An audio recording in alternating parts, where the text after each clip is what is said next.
Hi hello எல்லோருக்கும் வணக்கம். இன்னைக்கு நாம திருமலா திருப்பதி இன்ஃபோ பை கேஹெச்எம் சேனலில் பவித்ரோத்சவம் டிக்கெட் புக் பண்ணவங்களுக்கான சில முக்கியமான தகவல்களை பார்க்கலாம். 2025ஆம் ஆண்டு ஆகஸ்ட் மாதம் 5ஆம் தேதி தொடங்கி 7ஆம் தேதி வரைக்கும் தொடர்ந்து 3 நாட்கள் திருமலையில் வருடம் ஒரு முறை நடக்கக்கூடிய பவித்ரோத்சவம் சேவா நடக்க இருக்குது. பவித்ரோத்சவம் சேவாவை முன்னிட்டு ஆகஸ்ட் 4ஆம் தேதி மாலை அங்குரார்ப்பணம் பூஜை நடக்க இருக்குது.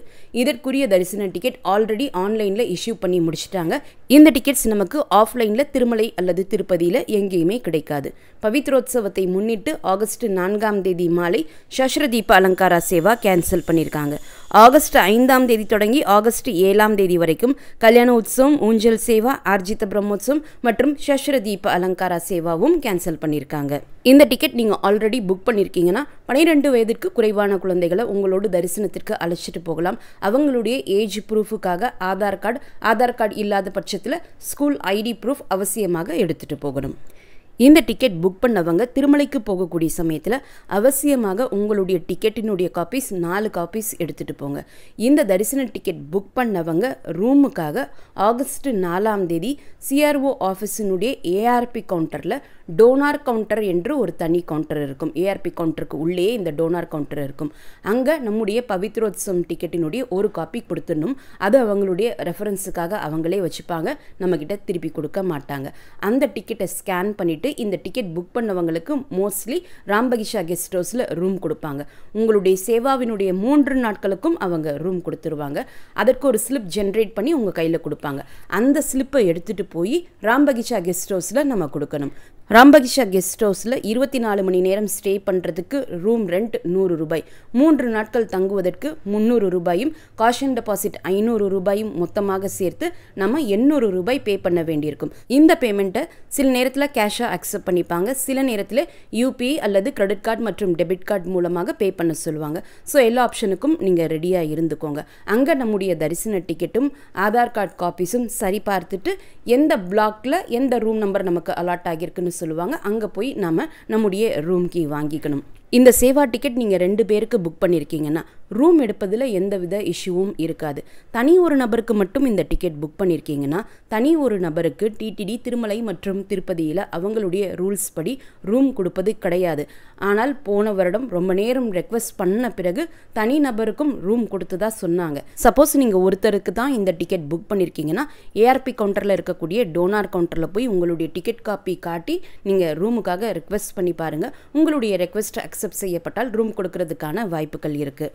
இந்த டிக்கெட் புக் பண்ணியிருக்கக்கூடியவங்க மறக்காமல் ஆகஸ்ட் 4ஆம் தேதியே சிஆர்ஓ ஆஃபீஸினுடைய ஏஆர்பி கவுண்டரில் போய் உங்களுடைய டிக்கெட்டை கொடுத்து நீங்கள் ரூம் புக் பண்ணிக்கலாம். 3 நாட்களுக்குமே இந்த சேவாவிற்கு நம்ம ரிப்போர்ட் பண்ண வேண்டிய இடம் சுபதம் என்ட்ரன்ஸ். சுபதம் என்ட்ரன்ஸ் திருமலை வெங்கடேஸ்வர பெருமாள் கோவிலை ஒட்டி இருக்கக்கூடிய தெற்கு மாட வீதியினுடைய ஆரம்ப பகுதியில் இருக்குது. ரிப்போர்ட்டிங் டைம் காலை 7 மணி. இருந்தாலும் சில பக்தர்கள் சேவாவை முன்னாடி உட்கார்ந்து பார்க்கணும் என்பதற்காக 6 மணியிலிருந்தே க்யூவில் வெயிட் பண்ண ஆரம்பிச்சிடுவாங்க. Dress code, gents shirt, inner banian எது வியர் பண்ணியிருந்தாலும் சேவா நடக்கக்கூடிய கல்யாண உற்சவ மண்டபத்திற்கு உள்ளே போகக்கூடிய சமயத்தில் அதை ரிமூவ் பண்ண சொல்லிடுவாங்க. அந்த சமயத்தில் உத்தரியம் என்று சொல்லப்படக்கூடிய மேல் துண்டு நீங்கள் வியர் பண்ணிக்கலாம். எல்லா ஜென்ஸுமே கண்டிப்பாக வேஷ்டி தான் வியர் பண்ணணும், பேண்ட் அலோ பண்ண மாட்டாங்க. லேடிஸ் சாரி அல்லது சுடிதார் வித் துப்பட்டா வியர் பண்ணலாம். குழந்தைகளுக்கு எந்தவித ட்ரெஸ் கோடும் கிடையாது.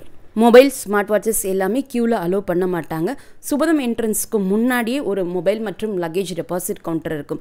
சப்போஸ் நீங்கள் வியர் பண்ணிட்டு போயிருக்கீங்கன்னா அங்கே உங்களுடைய தரிசன டிக்கெட்டை காட்டி இந்த பொருட்களை நீங்கள் அங்கே சரண்டர் பண்ணிடலாம். தரிசனம் முடிச்சுட்டு வந்த பிறகு மறுபடியும் இதே இடத்துலையே உங்களுடைய பொருட்களை நீங்கள் திரும்ப வாங்கிக்கலாம். ரூம் புக் பண்ணியிருக்கீங்கன்னா நீங்கள் ரூம்லேயே இந்த பொருட்களை வச்சுட்டு வந்துடலாம். சேவாவிற்காக போகக்கூடிய 3 நாட்களும் இப்போ சொல்லக்கூடிய இதே ப்ரொசீஜர்ஸ் தான் ஃபாலோ பண்ணுவாங்க. 7 மணிக்கு ரிப்போர்ட்டிங் டைம் கொடுத்துருப்பாங்க. 6:45 மணிக்கு இந்த சுபதம் கியூ ஓப்பன் செஞ்சிடுவாங்க. ஃபர்ஸ்ட் என்ட்ரன்ஸ்லேயே நம்முடைய தரிசன டிக்கெட்டை சரி பார்த்துட்டு கியூக்குள்ளே போகிறதுக்கு அலோவ் பண்ணுவாங்க. கியூவில் போன உடனே அங்கே சில டிடிடி அஃபிஷியல்ஸ் உட்கார்ந்துருப்பாங்க. அவங்க நம்முடைய ஆதார் ஐடி ப்ரூஃபும் டிக்கெட்டையும் சரி பார்த்துட்டு ஒரு டிக் மார்க் போட்டு கொடுப்பாங்க. இந்த ப்ராசஸ் முடிந்த பிறகு பேகேஜ் ஸ்கேனிங்கும் பர்சனல் செக்கிங்கும் இருக்கும். இதை கம்ப்ளீட் பண்ண உடனே லெஃப்ட் சைடில் ஒரு கிளாஸ் கேபினில் டிடிடி அஃபிஷியல்ஸ் உட்கார்ந்துருப்பாங்க. அவங்க நம்முடைய தரிசன டிக்கெட்டை சிஸ்டமில் ஸ்கேன் பண்ணிப்பாங்க. ஸ்கேன் பண்ண பிறகு பிறகு அதே டிக்கெட் காப்பியிலேயே சீல் அண்ட் சைன் போட்டு கொடுப்பாங்க.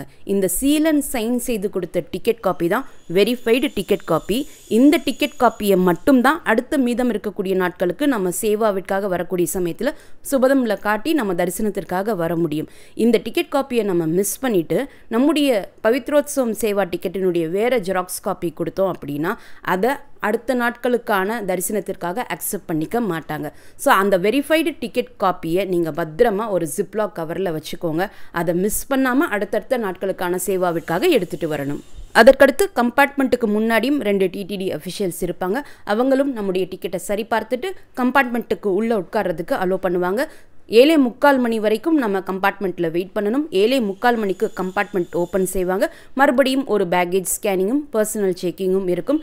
இதை முடிச்சுட்டு கோவிலுக்கு உள்ளே போன பிறகு கோவிலுக்கு உள்ளே இருக்கக்கூடிய கல்யாண உற்சவ மண்டபத்தில் போய் நம்ம உட்காரணும். அங்கே தான் இந்த பவித்ரோத்சவம் சேவா நடக்கும். நம்ம போகும்போதே பூஜை ஆரம்பிச்சிருப்பாங்க. கல்யாண உற்சவ மண்டபத்தினுடைய ஸ்டேஜில் சென்டரில் ஸ்ரீதேவி பூதேவி சமேதமாக மலையப்ப சுவாமி உட்கார்ந்துருப்பாங்க. 8 to 9 ஹோமம் நடக்கும். ஹோமம் முடிந்த பிறகு அபிஷேகம் நடக்கும். அபிஷேகம் 10:45 மணி வரைக்கும் நடக்கும். 10:50க்கு பக்தர்கள் எல்லாரையுமே ஒரு கியூவில் நிற்க வச்சு பெருமாளினுடைய தரிசனத்திற்காக அலோவ் பண்ணுவாங்க. கல்யாணோத்சவ மண்டபத்திலிருந்து கொடிமரம் தாண்டி வெண்டி வாக்கிலி தாண்டி பங்காரு வாக்கிலிக்குள்ளே போன பிறகு மூலவர் வெங்கடேஷ பெருமாளை துவாரபாலகர்கள் ஜெயன் விஜயன் இருக்கக்கூடிய அந்த இடத்தில் நின்று தரிசனம் பார்த்துட்டு கோவிலை விட்டு வெளியே வர்றதுக்கு 11:30 மணி ஆகிடும். இதோட ஃபர்ஸ்ட் டேவினுடைய பவித்ரோத்சவம் சேவா கம்ப்ளீட் ஆகிடும். Second day and third day இதே ப்ரொசீஜர் தான் ரிப்பீட் ஆகும். ஆனால் 3ஆவது நாள் மட்டும் காலையில் 7 மணிக்கு பதிலாக காலையில் 6:30 மணிக்கே வர சொல்லிடுவாங்க. கம்பார்ட்மெண்ட்ஸும் ஒரு 7:30 மணி போல் ஓப்பன் செய்து கல்யாண உற்சவ மண்டபத்திற்குள்ளே போகிறதுக்கு அலோவ் பண்ணிடுவாங்க. 3ஆவது நாள் காலை கல்யாண உற்சவ மண்டபத்திற்கு உள்ளே போன பிறகு நம்முடைய டிக்கெட்டினுடைய ஜெராக்ஸ் காப்பி ஒன்று அவங்ககிட்ட கொடுத்துடணும். சீல் அண்ட் சைன் பண்ண டிக்கெட் காப்பியை கொடுத்துட வேண்டாம். வேறொரு ஃப்ரெஷ்ஷான ஜெராக்ஸ் காப்பி அவங்க கையில் கொடுத்துருங்க. அந்த டிக்கெட்டில் நம்ம டிக்கெட் ஜென்ஸுக்காக புக் பண்ணியிருக்கோம்னா அவங்களுக்கு ஒரு உத்தரியமும் ஒரு பவித்திர மாலையும் கொடுப்பாங்க. லேடிஸ் பேரில் புக் பண்ணியிருக்கோம் அப்படின்னா அவங்களுக்கு ப்ளவுஸ் பிட்டும் பவித்திர மாலையும் கொடுப்பாங்க. மற்ற ப்ரொசீஜர்ஸ் எல்லாமே முதல் 2 நாட்கள் நடந்தது போலவே அதே மாதிரி தான் நடக்கும். 3ஆவது நாள் ஈவினிங்கும் நம்மளை சேவா அட்டன் பண்ணுறதுக்கு வர சொல்லுவாங்க. 3ஆவது நாள் ஈவினிங் மிஸ் பண்ணாமல் நீங்கள் சேவா அட்டன் பண்ணுங்கள், ரொம்ப நல்லாயிருக்கும். 3ஆவது நாள் ஈவினிங் பூர்ணாகுதி பூஜை நடக்கும். இதற்கு ரிப்போர்ட் பண்ணுறதுக்கு சுபதம் என்ட்ரன்ஸில் 5:45 மணிக்கெல்லாம் வர சொல்லிடுவாங்க. அங்கே போய் நம்ம ரிப்போர்ட் பண்ண பிறகு கோவிலுக்குள்ள கல்யாண உற்சவ மண்டபத்திற்குள்ள ஒரு 7 மணிக்கு அலோவ் பண்ணுவாங்க. 7 to 8 ஹோமம் நடக்கும். 8 to 9:30 கண்டினியூஸாக 1.5 மணி நேரத்திற்கு வேத பாராயணம் நடக்கும். அந்த க்ளோஸ்டு ஹாலுக்குள்ள அத்தனை வேத பண்டிதர்களும் ஒரு சேர்ந்து இந்த வேத பாராயணம் படிக்கக்கூடியதை கேட்கும் பொழுது எல்லாருக்குமே நிச்சயமாக ஒரு நல்ல ஒரு பாசிட்டிவ் எனர்ஜி கிடைக்கும். ஸோ மறக்காமல் 3ஆவது நாள் மாலை நடக்கக்கூடிய இந்த பூர்ணாகுதி பூஜையில் எல்லாரும் பார்ட்டிசிபேட் பண்ணுங்கள். வேத பாராயணம் 9:30 மணிக்கு முடிந்த பிறகு மறுபடியும் ஒரு முறை மூலவர் வெங்கடேஷ பெருமாள் தரிசனத்திற்காக அலோவ் பண்ணுவாங்க. தரிசனம் முடிச்சுட்டு 10 மணிக்கெல்லாம் நம்ம கோவிலை விட்டு வெளியே வந்துடலாம். கோவிலை விட்டு வந்த உடனே லட்டு கவுண்டருக்கு போய் உங்களுடைய தரிசன டிக்கெட்டினுடைய ஒரு காப்பி அங்கே கொடுத்துட்டு ஒருத்தருக்கு ஒரு 50 ரூபாய் லட்டு நீங்கள் இலவசமாக வாங்கிக்கலாம். 10:30 மணிக்கெல்லாம் இந்த ப்ராசஸ் எல்லாமே நம்ம கம்ப்ளீட் ஆகி ரூமுக்கு ரிட்டர்ன் ஆகிடலாம்.